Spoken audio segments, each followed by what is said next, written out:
Hidley-O Drinkerinos, it's another episode of the Idaho Booze Podcast with me, Steve Kuntz. Today we have Brian Mead on the show. He of Skinny Pete's fame. He's going to tell us all about why he decided to jump into the syrup game, and he also makes bitters too. So we'll talk all about that and about his foibles running around as a bartender in the big city. Plus, we'll have the Boise Beer Buddies community calendar. All that coming up on the Idaho Booze Podcast. It's time for the Warren Reserve Cocktail of the Week, and this week's cocktail comes to us from Bozeman Spirits. This is I guess it's a distillery up in Bozeman. I don't know, never heard of them, but they have some cool cocktails on their website over at bozemanspirits.com. And this one I'm gonna borrow from. It's the Huckleberry Mule recipe. Never heard of it. Sounds awesome. Would love to try it. So let's start out with 2 ounces of vodka. You're going to use any vodka you want. You can use Huckleberry vodka if you want, regular vodka. I mean, I would probably use just regular vodka. And then we're going to take 1 ounce of our Huckleberry Sour Mix. We're going to throw that in there from Warren Reserve. 1 ounce of Warren Reserve Huckleberry Sour Mix.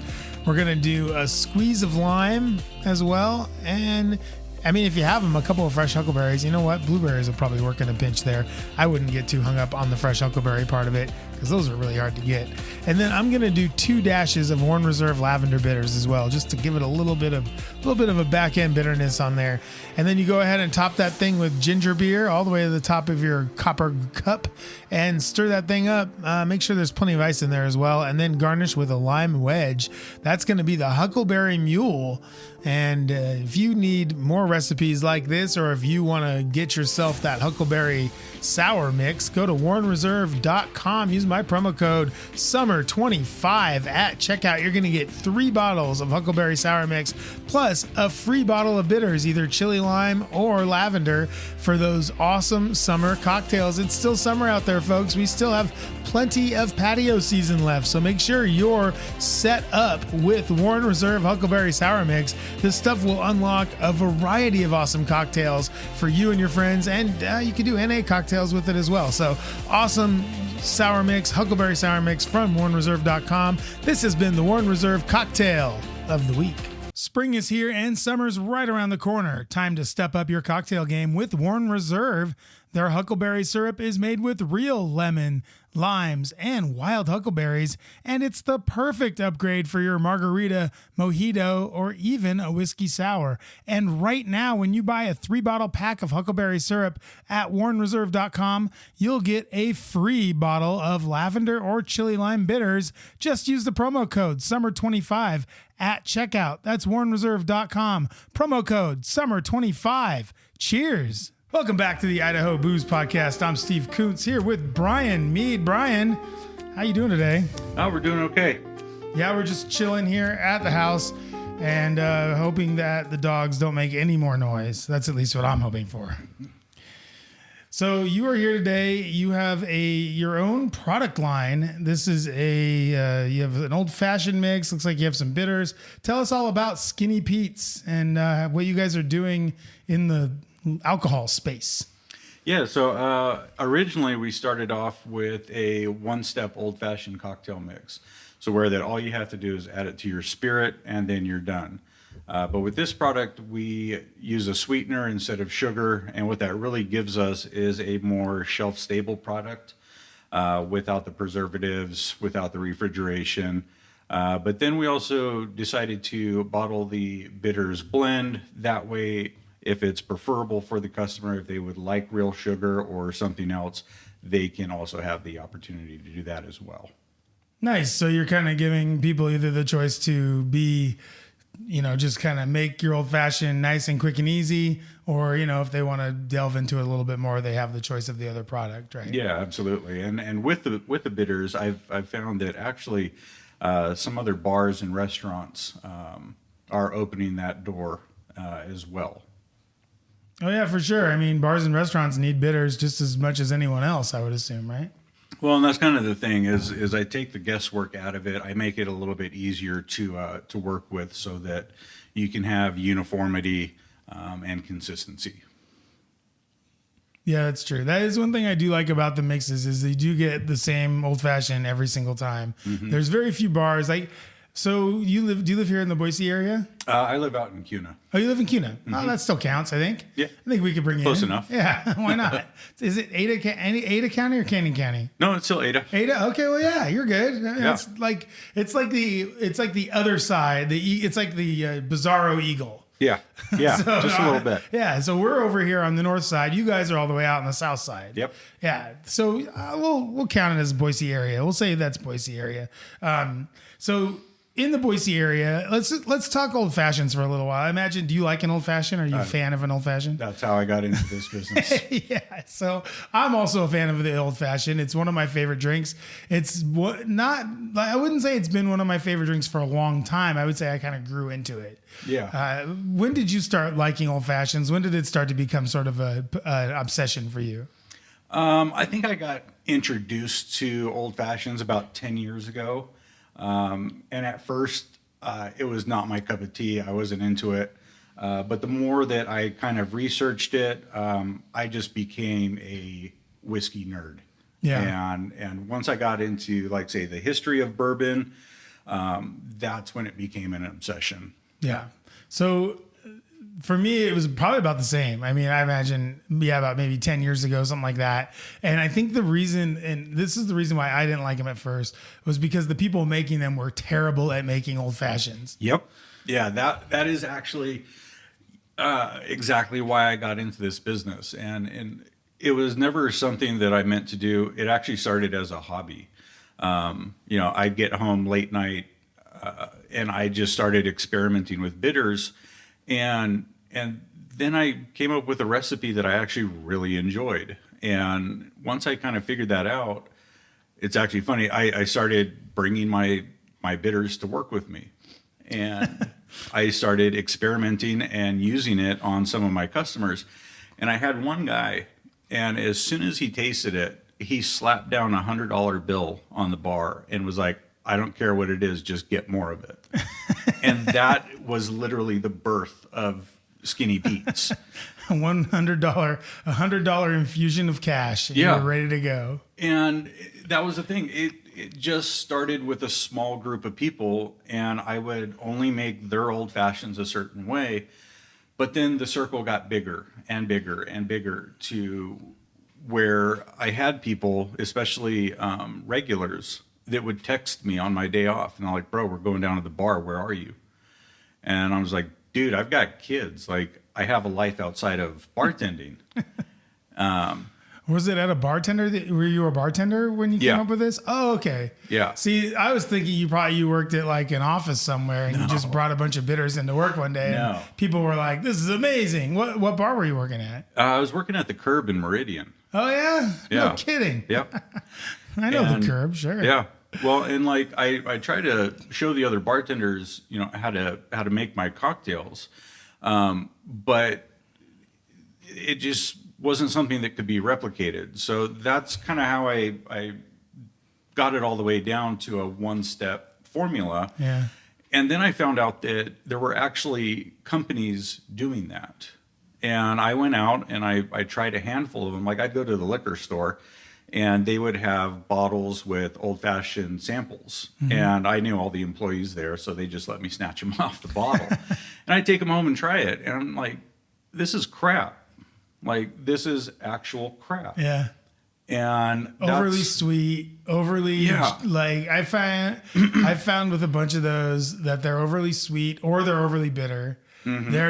They don't never really lock in anything. And also the biggest thing with me with some of those ones is they don't differentiate themselves at all. It's all just base old fashioned. Like it's just like there's one old fashioned. Like for me, I like to mix my bitters up. I like to mix the syrups up. I like to do different things with my old fashions. And I'd like to see more products like that out there that are like, oh, here's a tropical old fashioned, or here's this, or here's that. And I found, with those mixes, I find it's just like, even when you do exactly what it says on the bottle, you're always getting like weird outcomes, right? Oh, yeah.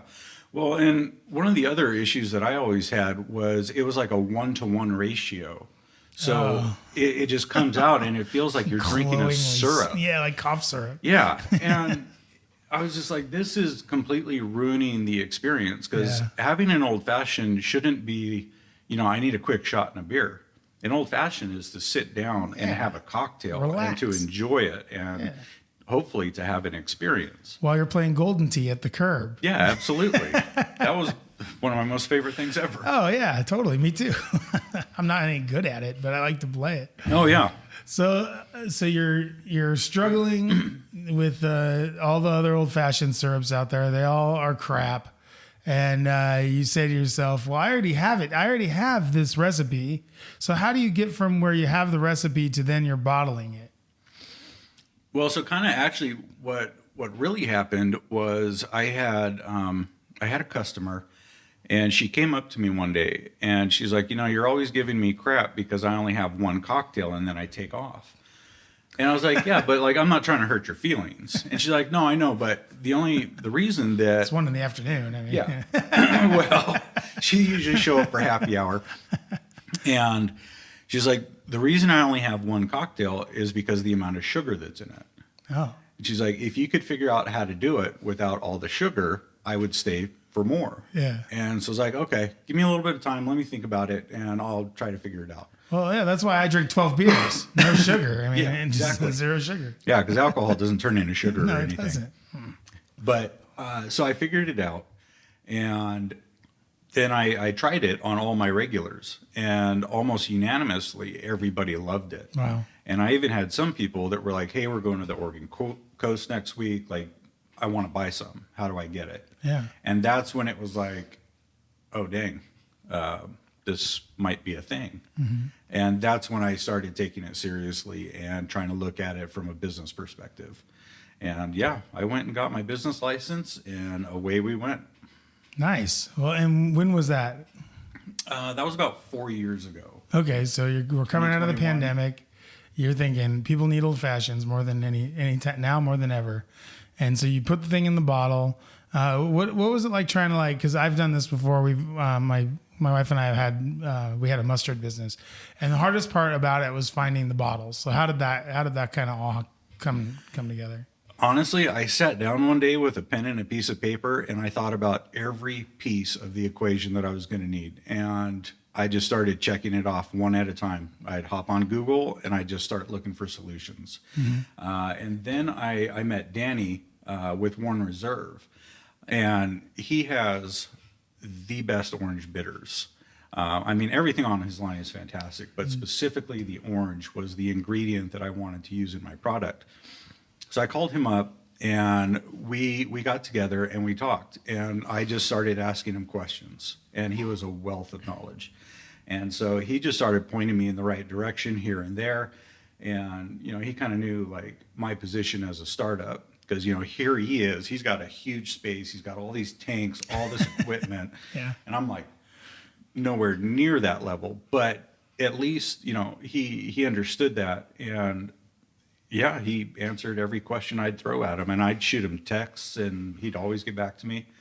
And I just kind of pieced it together from that. Yeah, the orange bitters that they make, they're outstanding. I love those ones. I use those probably more than the West 509 is my favorite, but the orange is right up there, and the chili lime also really, really good. But anyway, so what would you say differentiates your one step mix from maybe like other ones that you've seen in and around town? So I would say the key differentiate for mine is I actually get a bitters from another manufacturer.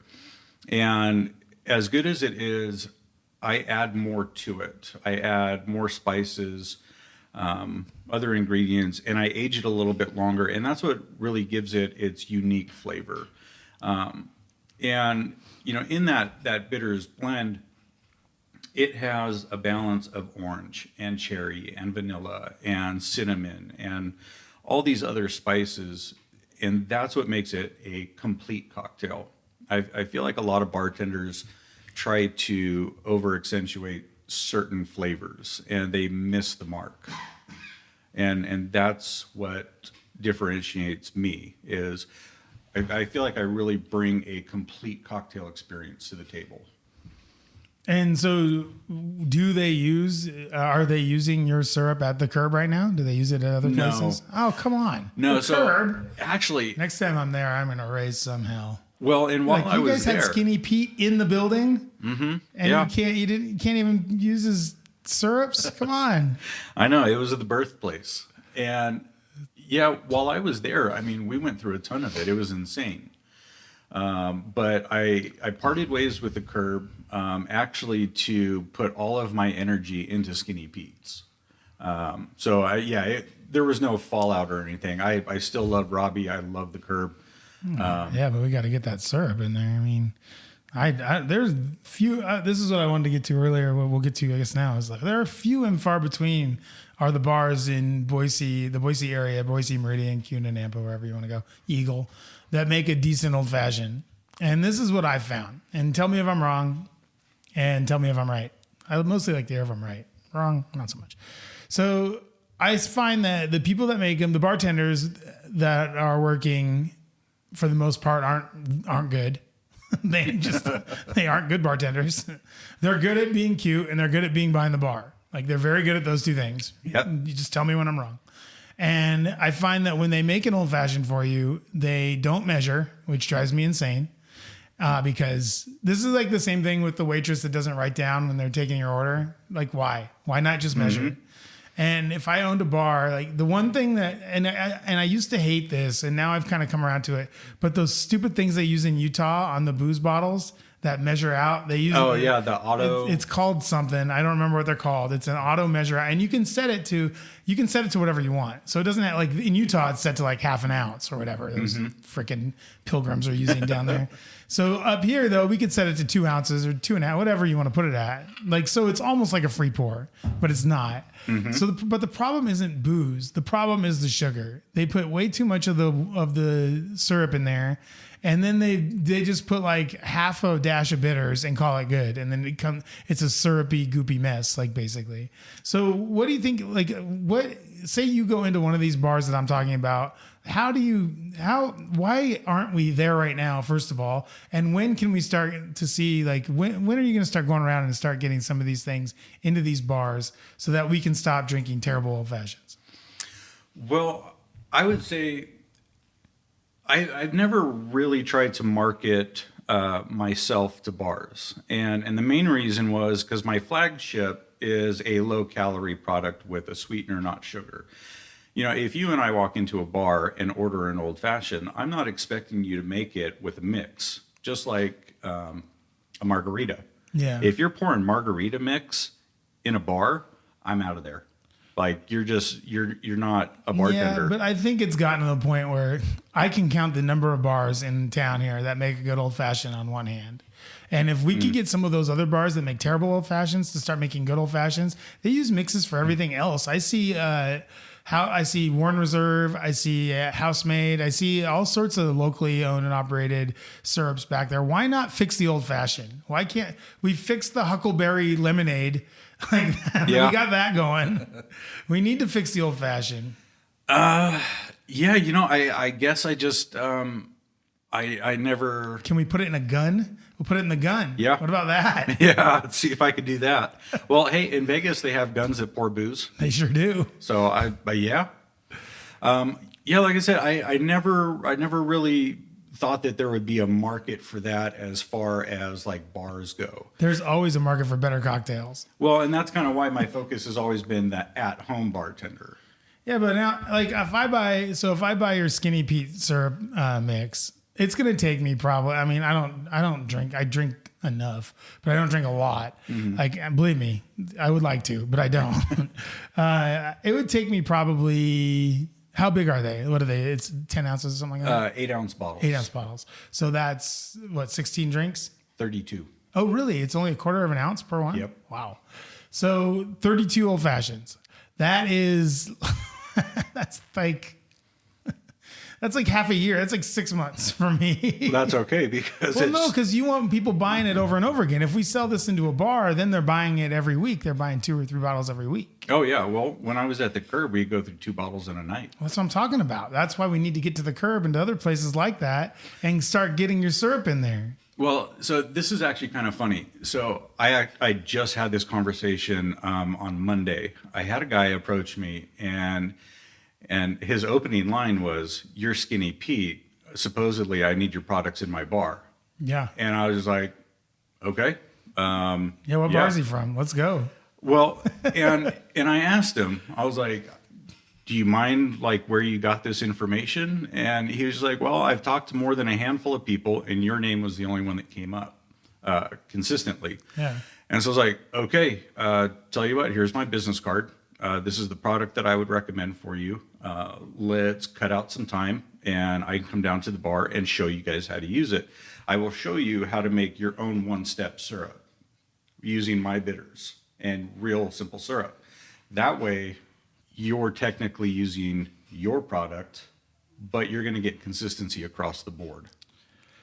Yeah, I mean, as long as it's contributing to better cocktails, I don't really care. But I think that you should also be wetting your beak on some of that stuff. I guess with the bitters you are. But I think the syrup is, I mean, if it stands up to, a really like well-made old-fashioned, then it should be something that a lot of bars, especially chain bars, I would think that if you got a hold of like not Bartonay maybe, but Applebee's or something like that, and you just were like, hey, for Idaho and Utah market, why don't you put this in, and then you're going to save this much on simple syrup, you save this much on bitters, then you'll just use my syrup, and then you won't have any waste either, which I think would work out really well for them.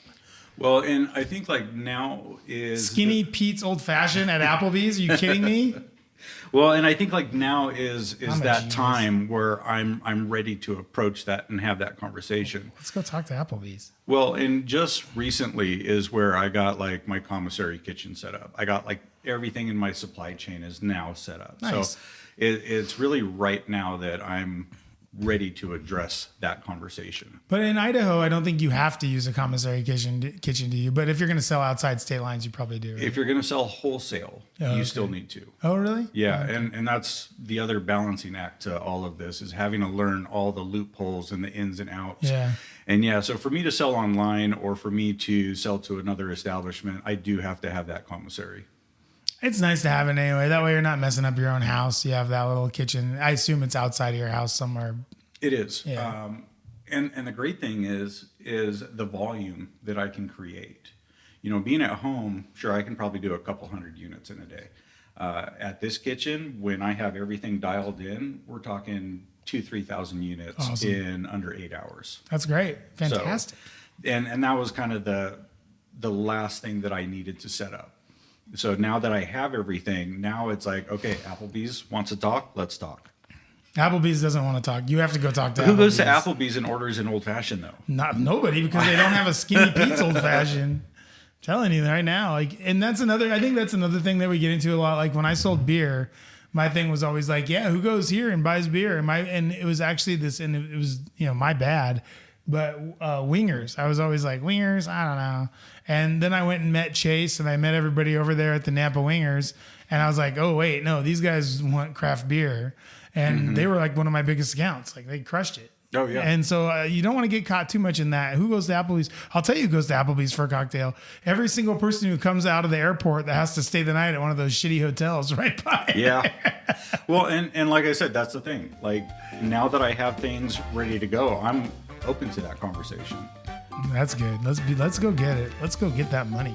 So we're going to come right back. I want to talk more about your business. I want to talk more about some of these recipes you have and more about you as well. So we're going to come right back on the Idaho Booze Podcast. This show brought to you by Snake River Wine Tours. I am writing a book about Idaho wine, and I needed to get out to wine country. I had to introduce myself. I had to see how the wine was made. And Snake River Wine Tours was there for me. They provided an expert tour guide, John, who was very nice and knew everything about every winery we went to. I didn't have to worry about getting lost. I didn't have to worry about driving home. All I had to do was sit back and relax. And wouldn't you know it, I brought 4 friends with me and my wife. We all hung out. We had a blast. There were snacks. There was water, anything you could need. But the best part about Snake River Wine Tours was the behind the scenes access that we got. We had an expert from every winery come and tell us all about all the wines. We did tastings that nobody else was able to do. We did things behind the scenes that other people just didn't get access to, all because we went with Snake River Wine Tours. And this can happen for you too. And they'll accommodate any group, from an intimate 2-person wine tour, little adventure for 2, all the way up to private groups up to 64 people. They will get you out there, and in style too. The van was big, it was comfortable, it had tons of room, and we had a great time. You make friends when you go on like a mixed tour like we did. We were singing and laughing the whole way home. It was an amazing trip. We were able to do it on a Sunday, which was amazing. We went out on a Sunday and hit up a bunch of wineries, and you can do it too. And they plan 7 days a week, year round. You can make your trip starting today at snakeriverwinetours.com, voted number 1 by USA Today. There you go. That's all you need to know. Snake River Wine Tours, for the best adventure out on the sunny slope in the Snake River AVA. Go to snakeriverwinetours.com today. Welcome back to the Idaho Booze Podcast. I'm here with Brian Mead. Brian, how are we doing so far? Doing okay today, bud. Now, you wouldn't think it, but Brian owns a company called Skinny Pete's. Where did that name come from? So Skinny Pete was actually a character from a movie, and everybody always gets the Breaking Bad reference first, but It was actually the Italian Job. Oh. And Skinny Pete was this like 700-pound big guy, right? Yeah. And actually it was funny because the idea for my logo was going to be a silhouette of Skinny Pete, and my buddy that was working on it for me was like, dude, I think you got to take this back to design. It just looks like this monster fat chick on your logo. Like, we need to go do something else. And I gave him free range, and that's how my logo came to be what it is. But yeah, it was from the Italian Job. Nice. Okay. Skinny Pete from the Italian Job. There you go. And so you have a bunch of different, let's start really quick. Okay. So you're at the Curb. What were you doing before the Curb? Just bartending here and there while I finished my degree at Boise State. Oh, okay. So how long have you lived in, are you a lifelonger or? No, so I was born in Boise. I moved to Hawaii when I was 10, and I came back when I was 27. Oh, wow. I've been here ever since. Okay. And so what precipitated, I guess your parents moved to Hawaii. So just my dad got a good job offer, and that's where we moved. Whereabouts? On Oahu. On Oahu? Okay. And like, so you're 10 to 27 on Waikiki, just chilling. And then you move back here and you decide were you already bartending in Hawaii, or did you just kind of start doing that here? I've been working in bars and restaurants since I was 14. Okay. So I've been bartending 20 plus years. And what was it that you liked about that job, doing that? I think the fact that I wasn't sitting down and I was talking to people. Mm-hmm. Like the idea of sitting in a cubicle scares the hell out of me. Yeah, I get that. It's not very nice. It's a lot of fake lighting and weirdo people that are trying to get you to sign up for their kids' cookie drive. Yeah, baseball. Like yeah.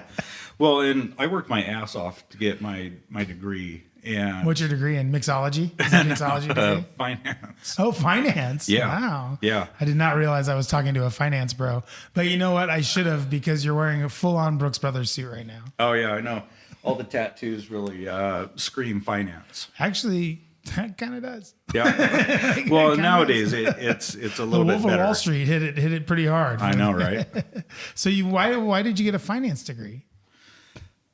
I wanted to get a degree. I just didn't know what to do. And I figured that finance was a little bit of everything. And I've always been good at math. Okay. So it just... Yeah, in my mind, that sounds like the worst degree to get. I'm like, I hear that and I'm like, oh, God. So I'm going to have to do math, and I'm also going to have to figure out, like, how markets work and stuff like that. I don't know. I don't know. It just always interested me.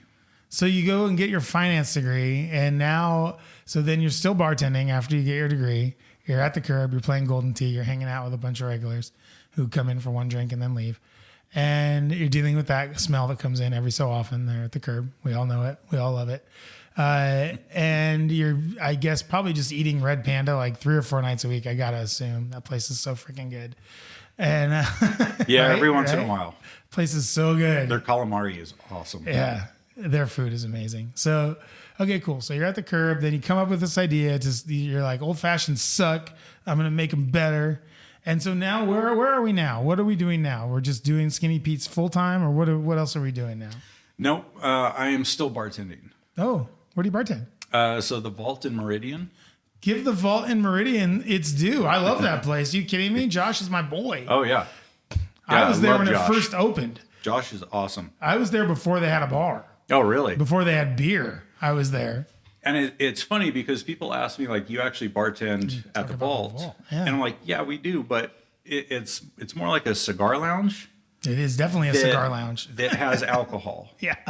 And they used to have this great mixologist that worked there. And now we actually just revamped the cocktail menu a little bit. We're kind of moving towards the more classics. But yeah, you can find me and Skinny Pete's there.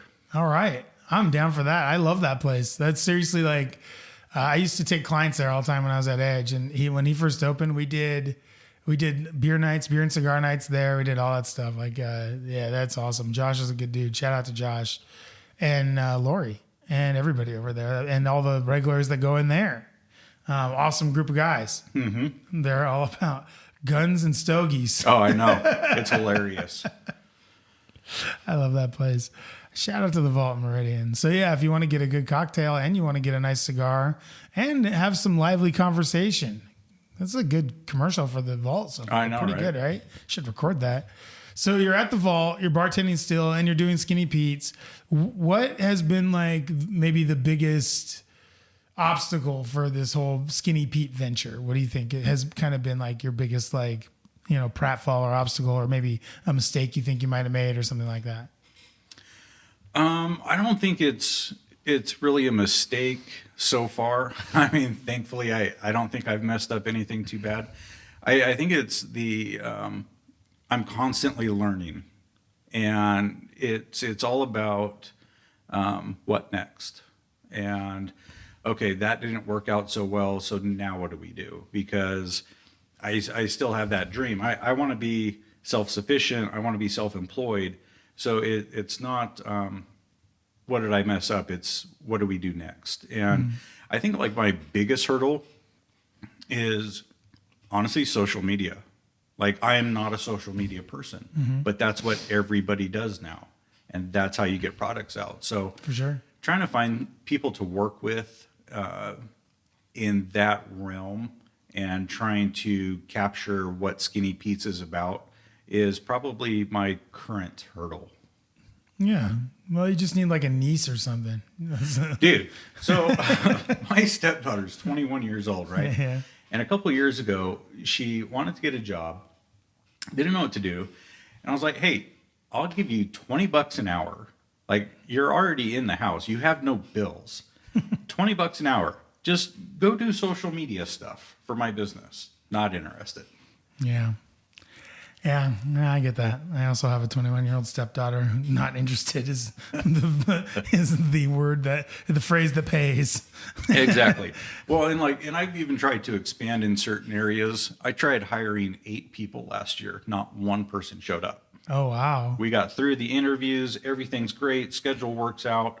Not one person shows To up. work on the canning line, basically? No, I needed people to go out to say to farmers markets. I gotcha. Like all you got to do is Well, you know what? Here we are. We have a pretty good group of listeners here. If you guys are interested, what should they hit you up on your website? Can they find you? Yeah, contact us. Just go to skinnypetesbarmix.com. Go to contact us. Contact Brian here and get yourself a job working at the farmers markets. It's a fun gig. I did that when we had our mustard business. We had a blast. And what are you're going to pay okay for that, right, Brian? Absolutely. Yeah. I mean, a lot of that's cash. So Brian's never going to find out about that. Like, Dude, he'll never even know. It's just like bartending. There's cash in your pocket at the end of the day. Right. So if you're interested, contact Brian. Let him know you want to work. Get off your couch. And for social media stuff, I mean, I bet I could find someone to help you out with that. That's not a big deal. Social media, it's all about that posting. It's all about the posting. Yeah, like I don't know how people do it. Like I see people that post 10 times a day, and I just I know. can't do I it. know. Let's go through some of these recipes you have on here. Obviously, on your website, you have the Pete's Old Fashioned. I get that. I know what that is. Pete's Tequila Old Fashioned. I feel like I can work my way around that. Skinny Pedro. Now, who is this person and why? So somebody asked me before, like, oh, like you can only do one thing with your mix. And I was like, Doesn't sound like a well, I question. mean, I guess to be honest, I never really thought about doing anything other than what the mix was intended for. But so we started playing around with some ideas and some flavors and stuff. And like, I'm not a tequila person. I'm bourbon, American, rye whiskey. But we started playing around, and then pineapple got introduced. Somebody was making fun of me for being from Hawaii. And I was like, okay, let's do pineapple. And it was like, okay, those are some all right flavors. What do we need?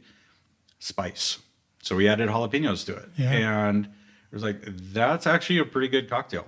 And it sold. We had it at the curb, and it did really well. The Skinny Pedro. Yeah. Now, as far as the name goes, I have no idea. I don't know You're what just we were building doing. off of Pete at this point. The Skinny Pedro sounds good. So that's pineapple with a little bit of, how much of your mix goes into that? Like in a quarter of an ounce or whatever it is? Yep. So are all these things a quarter of an ounce? Is everything a quarter of an ounce? Pretty much. That's where you built it around. How'd you come up with that? I felt that a lot of other syrups and products on the market were too overly syrup. Yeah, like they want an ounce, 1 to 1. Yeah. Yeah. And that's not a good experience. Like, Like, I mean, you want to drink syrup? Like, okay.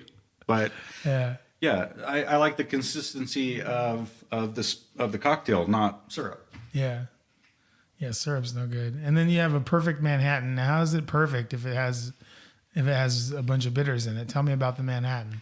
The Manhattan, the perfect Manhattan is supposed to be suitable to anybody who enjoys Manhattans. It's well-rounded, it's balanced, and it doesn't go too far one way or the other, whether that be sweet or dry. Yeah. So I'm not a Manhattan guy, I'm not really either. but I appreciate people that like them because they Yeah. are basically just a martini. Yeah, and I get it. It's not my jam. Yeah.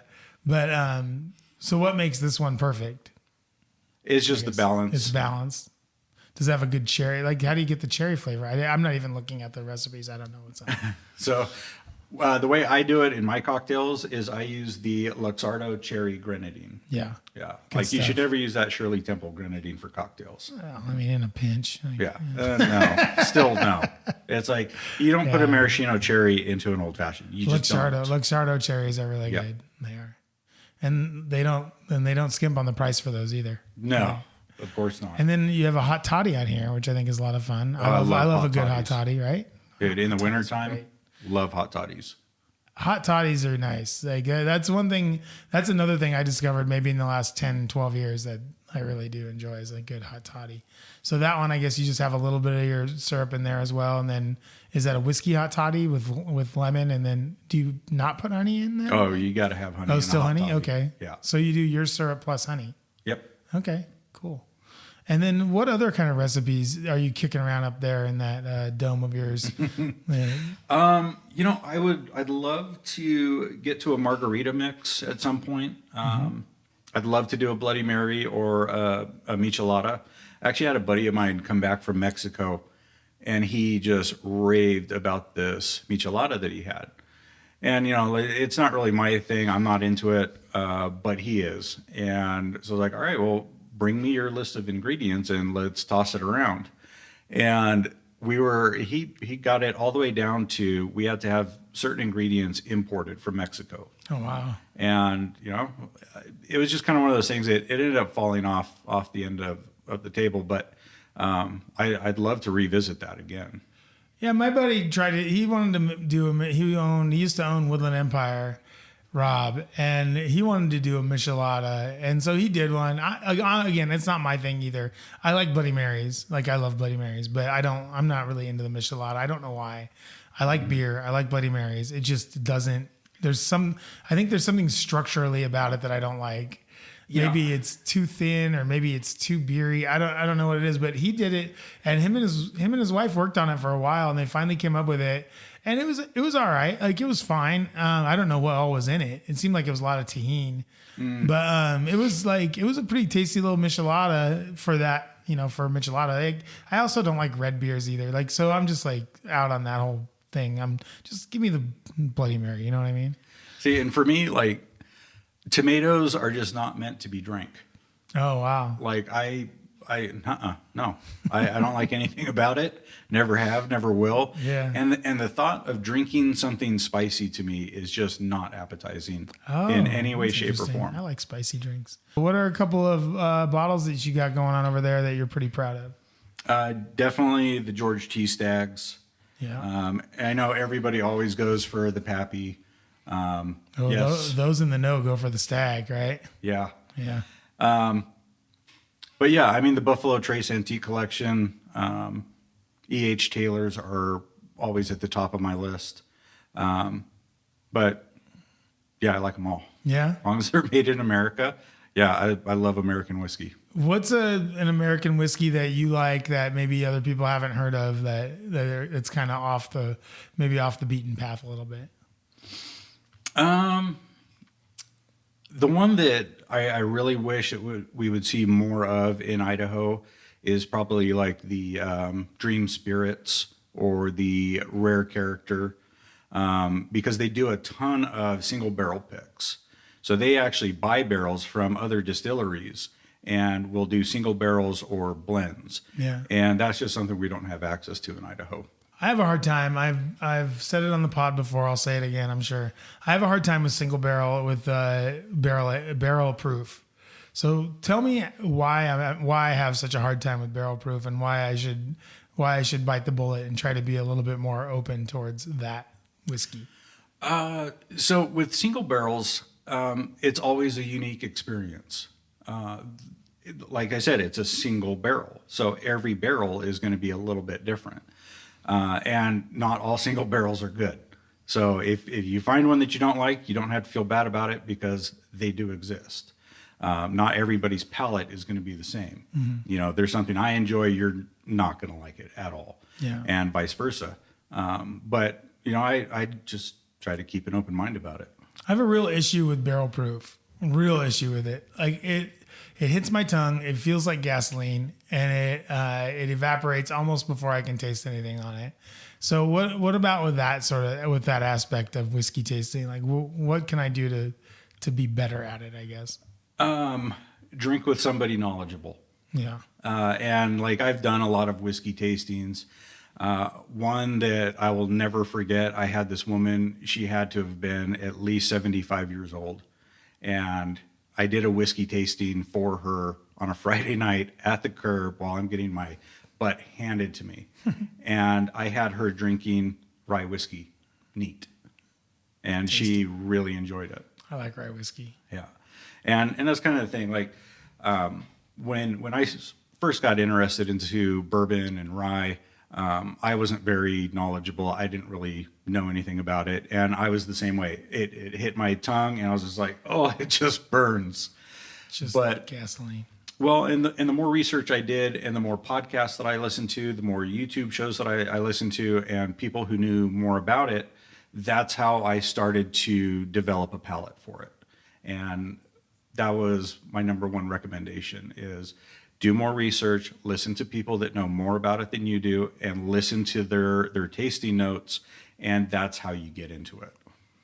So let's go through, because for some of those ones that you mentioned before, I've had a couple of Stag drams, and it's a really tasty whiskey because you can really like get into some of the subtleties of those particular whiskeys. Like to me, Pappy is nice. Like I feel like the same way, like I feel like Pappy, you should never really have to pay for it. Like it should always be like should be free. I don't think I've ever paid for Pappy. Like I'll say that. Like it's always been something that someone at a bar will have, and they'll want to show it. They want to show it off a little, or someone at a house will have. They want to show it off a little. That being said, I do put in for the lotteries, and I never ever win. Yep. So for me, Pappy is fine. It tastes great. It's got awesome characters. It's got good, like a burnt sugary kind of, it's kind of along that Buffalo Trace kind of, it just is a nice flavor. It's just, it's not like, I don't think it has anything that really stands out to me. Now the E.H. Taylors to me, they each have their own sort of thing. Like the wheat one, what would you say is the biggest difference between maybe the E.H. Taylor straight bourbon compared to their wheat? Because I know they have their wheat one is like a really crazy like red rye whiskey or something like that, right? I can't remember exactly what it is. It kind of sounds like you're talking about Weller. Oh, Weller, you're right. I am talking about Weller. Yeah. Yeah, that wheat, that one, it's a really bitey whiskey. It's got like there's big like husky flavor, kind of almost. There's 6 in that line. Yeah. And I think you're talking about the Weller 107, the red label. Yeah, okay. Okay. So all of those are E.H. Taylor's yellow, right? Yeah. They're all yellow. Okay. Yeah. The E.H. Taylor comes in that big yellow tube. Yeah, giant thing. Yeah. And then there's the Weller that have like, they call it the rainbow because it's 6 different colors. A bunch of different colors. So Weller is a wheated bourbon line. And really the only difference between all of them are going to be the proof and the age. So most of them are below 100 proof. It's only the Weller 107 and the full proof 114 that are above those marks. In my opinion, those are the best 2 in the entire line. Yeah. Everybody goes after the white and the orange label. The white one is always like, that's the one everyone wants, Yep. right? Yeah. Super overrated. Yeah. Not good. I mean, they're good, right? But they're just not like $150 good. Yeah, it's one of those things that falls short of the hype. Now, one of the things that I've had bartenders on here before, and we like to talk about what whiskey we should be buying as opposed to what whiskey we are buying. So say that I go to the store, go to a liquor store, and I want to buy something and I want it to be good for old fashions and maybe even like to sip. So say I'm already buying like Bullet Rye. What should I be buying? So specifically rye or just overall? Yeah, it could be a rye. It's fine. Michter's Straight Rye is fantastic. So good. Yeah. I love Michter's. It's on every shelf. Attaboy. And you know, not to bash Bullet or anything. I just don't think that they're anything special. Now, I have heard good things about their extra aged rye. They have I think it's a 12-year rye that's supposed to be great, but we don't have it in Idaho yet. I think that's what I like about Bullet, though, is it's not anything special. Like, it's just like, it's like a nice whiskey. It's reasonably priced. But you're right. Michter's is the right answer. Michter's is everything okay over there? Are we doing? Oh, yeah, just kicking off slippers. Michter's is the best. And their American whiskey is also their oak. Yeah. What is it? Yeah, their American whiskey, the darker label. Yeah, the gray label. That one's really good. Yeah, I've always been a big Michter's fan. I used to... when I lived in Utah, we had to wait for it to come on special because it wasn't out all the time. Mm-hmm. And in Utah and in here too, they can't mark up anything. Nope. So you only can. So I would get that sour mash, the Michter's sour mash for $45-$50, whatever it was, because and my buddy lives in Kentucky. He was like, I live 45 minutes from where they make that stuff, and it's $150 on the shelf. That's ridiculous. And you know, it's like. Actually, Washington and California, they're on that open market system. They can charge. Oh yeah, and the taxes are insane, especially in Washington. I know. It's like 20 extra %.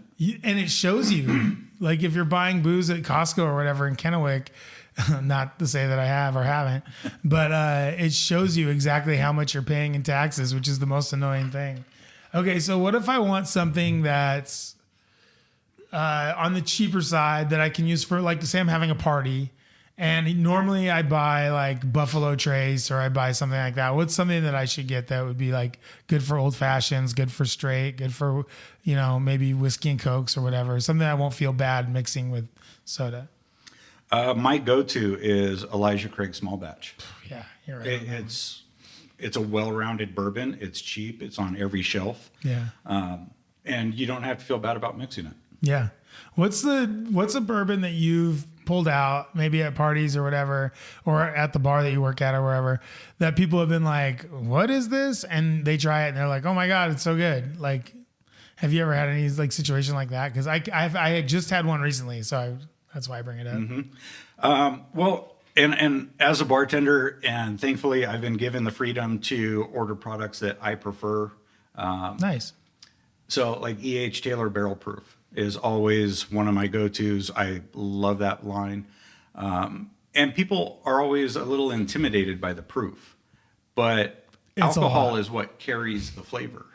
So the higher the proof in theory, the more flavorful it ought to be. So Yeah. I always enjoy pulling those out. So somebody recently discovered we were at some event or something, and they had Evan Williams there. And the bartender was like, "Is it cool if I make your old fashioned with Evan Williams?" I was like, "Yeah, of course, please." And then my friend was like, "That's the cheap stuff. That's on the bottom shelf. Like that's no good." And I'm like, "No, try it. Evan Williams is really good." Yeah. Well, and Same distillery as Elijah Craig. yeah, I've been there. Isn't Evan Williams the bottled and bond? I think it's the white label. There's a white and a black. Yeah. Yeah. So I think the white label is the bottled and bond. And yeah, for a bottom tier, it's perfect. It's so good. And it's 100 proof. It's great. Well, it's like the Benchmark line. Oh, I love Benchmark. You kidding me? Benchmarks is from Buffalo Trace. A lot of people overlook that line, and it's fantastic. I think Keith Nero was on our show. He's a bartender, works around town. He used to work for Sazerac. He introduced that to me, Benchmark, and he says that it's actually the same recipe as Blanton's. It's the Blanton's recipe, but it's watered down or whatever, dumbed down. Well, that's the thing. Buffalo Trace has like 3 mash bills. There's mash bill 1, mash bill 2, and then rye. That's it. Yeah. They all come from the same thing. They're just different chars in the barrel, different ages, different warehouses. That's all the differences. Yeah, it's like and different, just picking out different barrels depending on which ones are the Blanton. I mean, when you're mixing that stuff, like we used to do Big Bad Baptist at Epic Brewing, and we knew which ones were the Big Bad Baptist barrels, like almost immediately.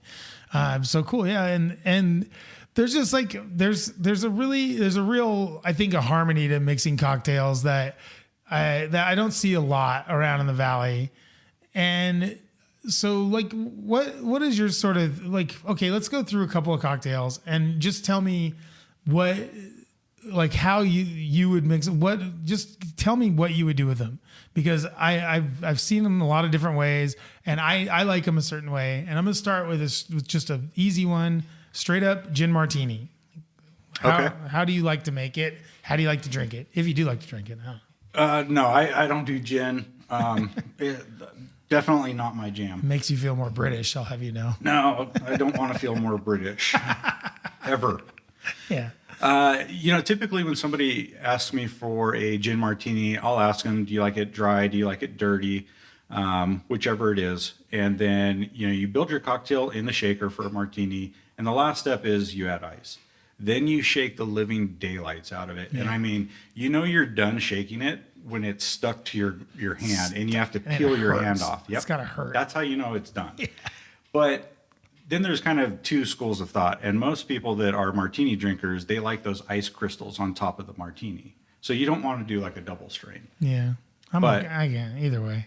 It doesn't really I don't, like I said, it's not my jam, but I do know how to make a martini. What about the half and half martinis that people are drinking now? How do you feel about those? Half and half, like it's like half vermouth and half gin. The theory is you can drink 2 or 3 of them and still be upright. But the reason I drink a martini is so I can be a little not upright. Yeah, I this is the same category as mocktails. What's the point? Yeah. But to each their own. I get it. Vermouth is one of those things that's kind of grown on me. I still like the 50. I've had a couple of the 50/50 ones. Actually, there's this company that makes a vermouth infused, or no, what is it? It's a mix, and it has the vermouth in there already. Now I've done 50/50 cocktails with that, and that's been pretty good. But when I've tried to recreate it with olive juice and vermouth at home, it doesn't work so good. So maybe it's just that. Maybe it's just that thing. How about moving on? Let's see. What's another good cocktail? What about an espresso martini? Everybody's loving these right now. I know everybody loves those. With those, I kind of refer to the KISS system. Keep it simple, stupid. Oh, I love it. Like there should only be like 4 ingredients max, and the real key to it is fresh espresso. Like for sure. You can kind of mess up on the vodka and whatever, but that's the trick. Fresh espresso. What kind of coffee liqueur do you prefer? For those, because you want that foam on top so that you can garnish or do whatever you want. Honestly, Kahlua is my go-to. Yeah, we've got Mr. Coffee. I think it's called Mr. Coffee or something There's like that. a few things out and these it's days. pretty good. It does not give you the foam that Kahlua does, that's for sure. But it has a really nice, like, big coffee flavor. It kind of boosts the espresso flavor, Okay. I think. So it's all right. Well, another one that I've tried, I think it's called Grinds. Okay. It's like an espresso infused Also vodka. a bar that I like to go to in Cuna, actually. Grinds. Oh, yeah. I love it. Yeah. And that one was okay, but it didn't have that foam characteristic that you're Yeah. looking for. But for some reason, Kahlua works great. All right, whiskey sour. Okay. So here's where people mess up whiskey sours. One, they don't use egg white. Come on, people. It's 2000. It's the 90s. Well, Use an egg and white. you have to use a fresh one. You can't use that carton stuff. I can't tell you how many places I've seen pull out, Them's fighting words. and it's rotten. Yeah. It's like, Ugh. it's disgusting. Like, Gross. any decent bartender should know how to crack an egg, separate the yolk and the white, and make it the right way. Yeah. You should also never be using a sour mix. Fresh lemon juice, Yeah. fresh simple syrup. That's all you need. That's it. Yeah. That's another good keep it simple, except for the egg white. I guess adds a little bit to that. Well, and honestly, the egg white, it creeps people out, but it's not a flavor thing. It's a texture. Texture. Yeah. Yeah, you'll be fine. You know what's worse for you than the egg white? The booze in the fucking drink. Yeah, exactly. Okay, let's see. What else? What's a popular drink? Let's see. I know you bartenders love making rum drinks. So what's your favorite rum drink to make? Tiki. Oh yeah, we love the punches and the mojitos. Yeah, once again, not my jam. Every Daiquiris. bartender hates making those. Really? Absolutely. They like drinking them though, I think. I don't know I think about bartenders that. like drinking daiquiris. I never drink a daiquiri. Really? No. It's like a margarita with rum in it, basically. No. What are the top like 3 or 4 drinks that you make over there at the vault? Definitely the old fashioned. Sure, I sure, mean, sure.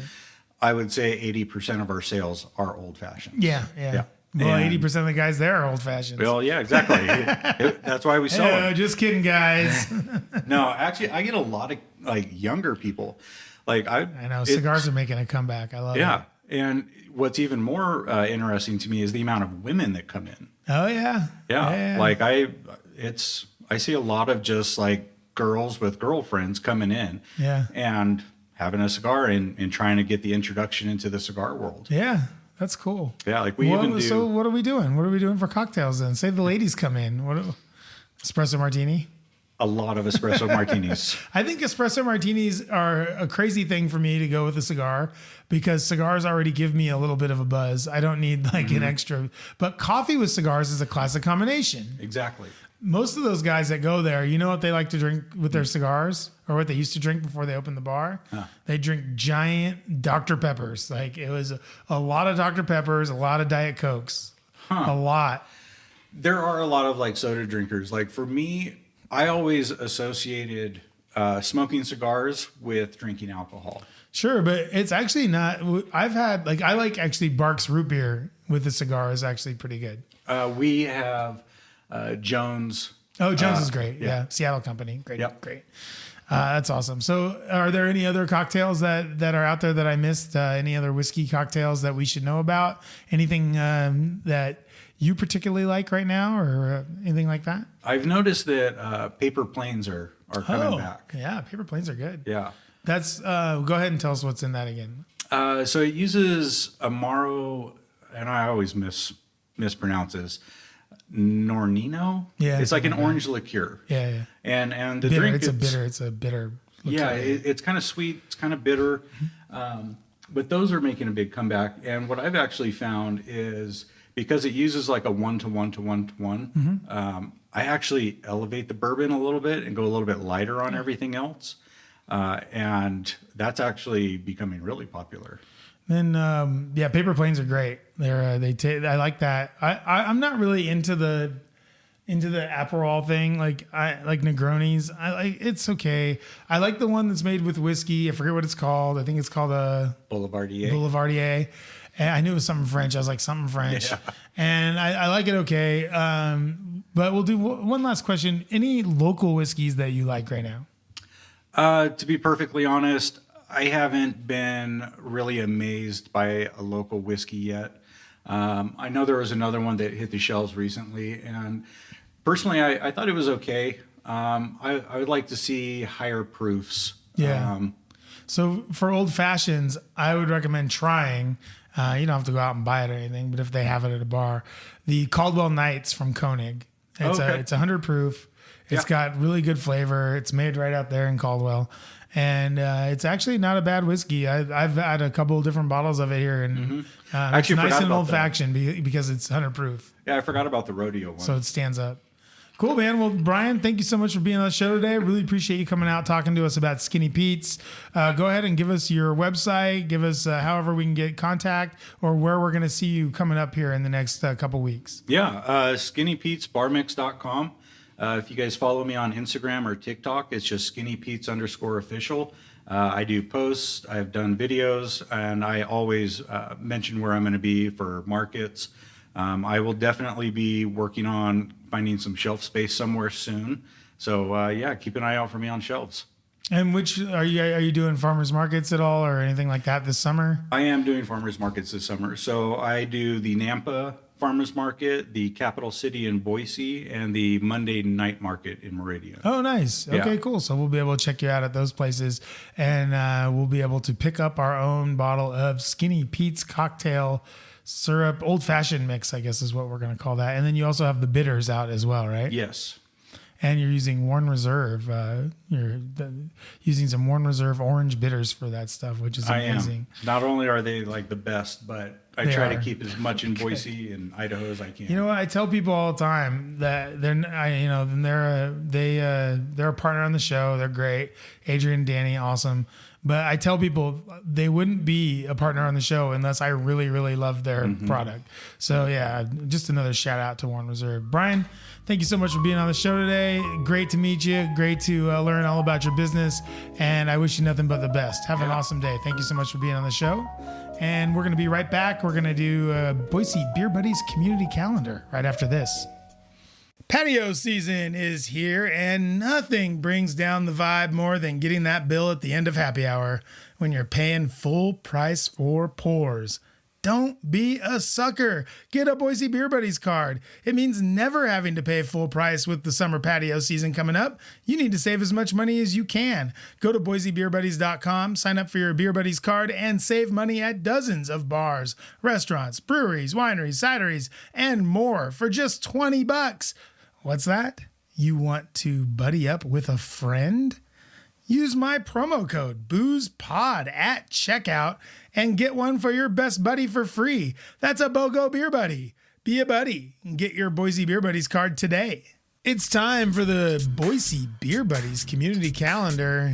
Not a whole lot going on this week. We had yesterday Christmas in July over at Bear Island Brewing. I bet they still have some of that keg left over there if you want to get that Christmas in your mouth keg. I bet they still have a couple pints left in there. So go check them out. That's off of Fairview there in Boise for the Christmas in July, Christmas in your mouth, one keg only event over there with Bear Island. Go say hi to Beth and everybody over there. Voodoo Brewing is doing a night market in July. This is going to be tonight, Friday, July 18th, 6 to 9 p.m. at their place in Boise, 9931 West Cable Car Street in Boise. There's going to be flowers and handmade goods. Ooh, some tarot readings. So find out what your future is at your own peril. Another market going on, Sockeye. Our good friends at Sockeye are doing a Sunday market on July 20th. That'll be Sunday from 10 a.m. to 1 p.m. They're going to have Spencer Batt out there, good friend of the show. There's going to be 15 plus local vendors, artisan goods, hot breakfast eats, coffee, and cocktails. Ooh, nice. That's going to be at the Sockeye Ale House there on 36th Street, 3823 North Garden Center Boulevard. It's the one on 36th Street right there in that, that giant traffic circle thing. And it looks like they're going to be doing this every third Sunday. So shop and connect with local businesses, farmers, makers, and everybody else that you want to meet at a market. That sounds pretty good. Let's see. Anything else going on? Doesn't really look like it. We have High Aldi coming up in a little bit. We also have a wine festival that is happening out in Sunny Slope that I will tell you about possibly next week. So that's going to do it for the Boise Beer Buddies community calendar. We're going to be right back to wrap it up right after this. Spring is here and summer's right around the corner. Time to step up your cocktail game with Warren Reserve. Their huckleberry syrup is made with real lemon, limes, and wild huckleberries, and it's the perfect upgrade for your margarita, mojito, or even a whiskey sour. And right now, when you buy a 3-bottle pack of huckleberry syrup at warrenreserve.com, you'll get a free bottle of lavender or chili lime bitters. Just use the promo code SUMMER25 at checkout. That's warrenreserve.com. Promo code SUMMER25. Cheers. Welcome back to the Idaho Booze Podcast. I'm Steve Kuntz, and we are wrapping it up. Awesome interview with Brian. Thanks a lot to Brian Mead for coming on over and doing the show. Really appreciated meeting him and hearing all about Skinny Pete's bitters and syrups. If you get a chance and you see him out at a farmer's market, make sure you go over there, say hi, and buy one of his products. I mean, I'm told it makes a great old fashioned. Who wouldn't want to look great old fashioned? Easy to make, tastes great. Plus, it's local. I mean, what more could you want? It's going to be a beautiful weekend out there. Make sure you get out and support your local winery, local brewery, and, use your Boise Beer Buddies card. Go to boisebeerbuddies.com if you don't have one already. Get 2 for 1 with my promo code BOOZEPOD. Also, Warren Reserve. Make sure you visit them as well, warrenreserve.com. Get my special deal on Huckleberry Sour Mix. You get 3 of those bad boys, plus a free bottle of bitters for only $29.95 with my promo code SUMMER25. Be sure you're using those 2 promo codes and support the show. Also, if you want to support the show, Journey to Idaho Wine, sign up for that and subscribe. That would be really great. And another way to support the show, which, is a lot easier and a lot more cost friendly, just share it with a friend. Just put it in an email, put it in a text, whatever you want to do, and share it with 2 or 3 of your friends that like to drink or like the sort of the alcohol game here in Idaho, whatever it is. We love to see new listeners. So thank you very much for checking out the show today. Thank you to Warren Reserve. Thank you to Treasure Valley Chevron. Thank you to Boise Beer Buddies and to Snake River Tours. Oh yeah. Well, you can't do much better than that. Get out to Snake River Tours.